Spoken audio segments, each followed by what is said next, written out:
Hi YouTube. I'd like to do my my silver look back video. Before we get started though, Silver Siren is going to host a chat tomorrow night, Tuesday, October 21st, right around 8 o'clock or so. I'm hoping to hop on around 8:15. This is Eastern Standard Time. So if you guys want, swing by.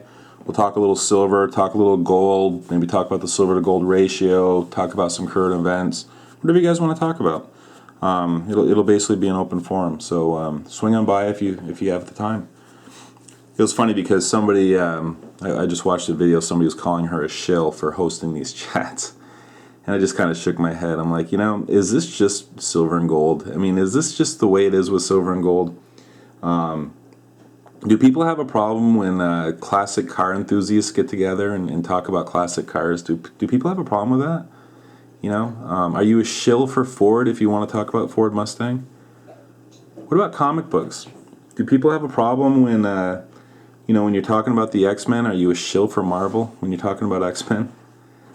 I don't understand why when silver and gold enthusiasts get together and talk about the metals and talk about their view of current events, that suddenly people have a problem. I mean, in all honesty, how many channels are even making silver videos? I mean, I get that a lot of people watch silver videos, but how many people are making them? 75? Not even? So that little sliver of YouTube, people really have a problem with that? It's just bizarre to me. It really is. I work with a lot of really intelligent people, and if I were to take a poll in my job, and I asked everybody if they knew who Janet Yellen was, it'd probably be about 10% would even know who she was. You can't talk about the Federal Reserve or really anything as far as current events go. Yeah, you can talk about property taxes and the school board budget votes and everything else. Yeah, they're right into that. Local politics and stuff. But stuff on a national level, world level, you just don't get it. So this is kind of my outlet. This is something that I enjoy because of that aspect of it, and I know that you guys enjoy it too. At least even when people are disagreeing with you, at least they typically have an intelligent argument that they're making about it. So it's at least something to consider, something to think about, as opposed to basically just a blank stare. So I don't know. That's just my my take. So what I'm going to do here is I'm going to link a video in the description box, and it's honestly one of my favorite videos that I've watched on YouTube from a silver porn perspective. I think he has the best mix of low premium and higher premium bullion. And in fact, in some ways, it shaped the way that I buy silver. And basically because what I did is after I watched that video, I said, wow, I need to get some of those coins. And I started to research them, and I was shocked at how expensive they were. And I said to myself, well, gee, this guy really pays through the nose for his coins. And then I realized, no, that's not true. Basically, he buys them when they come out, and the premium is at its absolute lowest. And guess what? The premium starts drifting up. So that's why I buy what I buy. And so far it's worked. I recognize that nothing works forever, but my philosophy has always been if something's working, you keep doing it till it stops working. So what I'm going to do is I'm going to link in the description box. I'm going to reference it a couple times. So if you want to pause this video, watch that one, then come on back. It'll give you kind of a visual of what I'm talking about. So it's almost impossible to, well, let's start the video. So it's almost impossible to separate emotion from money. Okay, I'm certainly bad at it. I'm sure that some of you are too. Fear is a pretty powerful motivator, and it'll get you to act irrationally. Those that can remove fear from their investment decisions, I tip my hat to them. I mean, they're just good at it. Greed is also something that will set you back too, because it'll keep you from taking profits when you should take them. Okay, and we all know this. We know it intuitively, and yet it still kind of grips us when we're in the middle of it. It's weird how you can look at a risk asset that you don't have a position in, right? And you can look at it so objectively, and you can say, yeah, I think I'd be a buyer here. But then once you commit that money, now you're on that fear roller coaster, right? So let's take a look at something here. By the way, love that. So let's take a look at something here.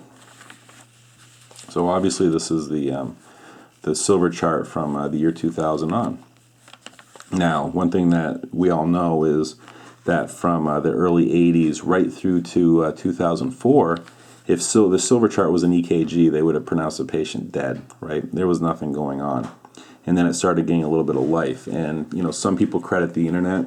Some people credit the expanded industrial uses due to so many electronic devices starting to get created. I think it's a little bit of everything. People are becoming more aware. The internet is certainly a powerful tool that, brings a lot of knowledge to a lot of people. And, it just started getting some life. And I know what people are going to think, right? Well, he's saying that we're setting up for another 2011. No, that's not what I'm saying. So if you want, you can kind of cut that right there if you want. But let's take a look at 2008.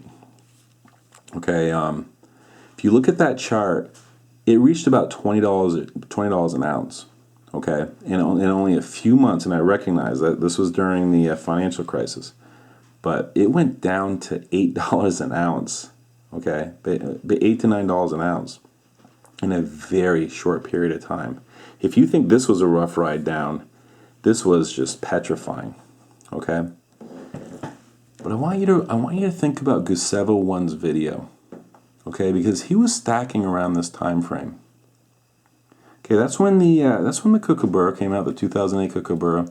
He was stacking around this time frame. Let me ask you a question.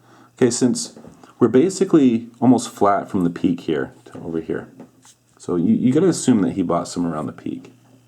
Let me ask you a question. What would it cost to reproduce his stack? Just take a look at what he has. What do you think that would cost to reproduce? Would you say that what he has bought has held its value well? And in some cases done really well? I would.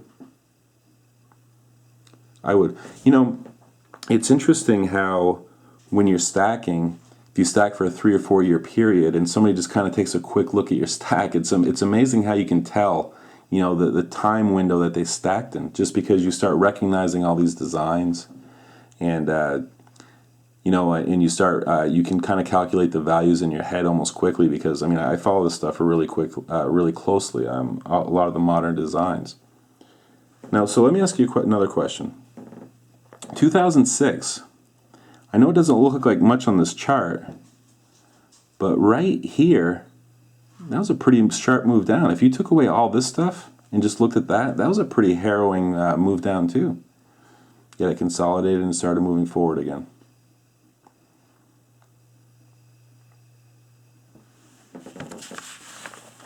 The halcyon days of 2006, the Goldilocks economy.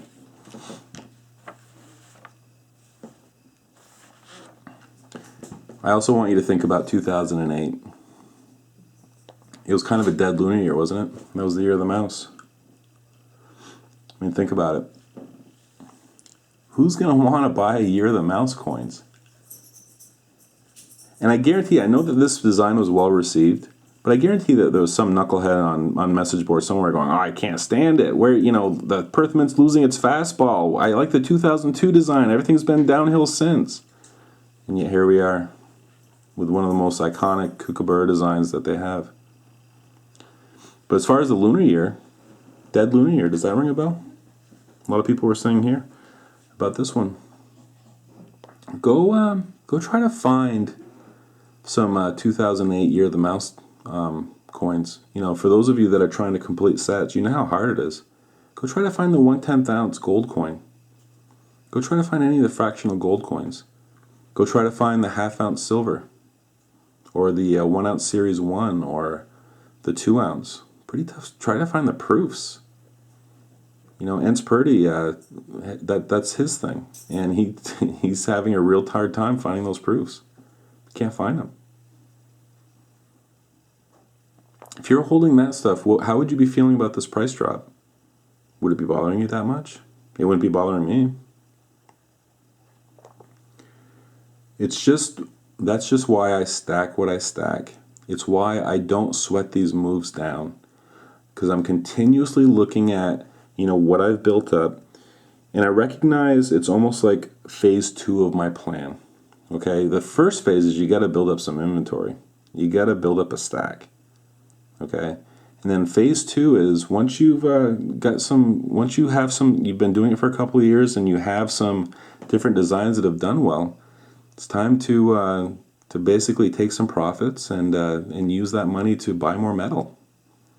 That's just kind of, I know that not everybody likes to do it the same way, but that's just the way that I'm doing it, and it's why I'm not sweating these moves. But you know what? What else? I also watch guys like Silver New Jack. Okay, he doesn't seem like he's sweating anything to me at all. Do you know why? Because he's always out there looking for that edge, looking for something that he can flip for a profit, and he does it well. Okay, so I don't think he sweats these moves at all. Big Silver won. He's got his thing. He's going with jewelry.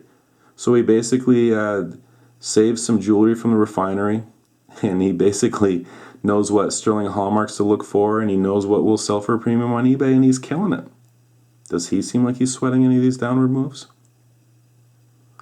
You know, kind of like I said in my last video, you know, if silver was a lot higher, it would be a lot more difficult.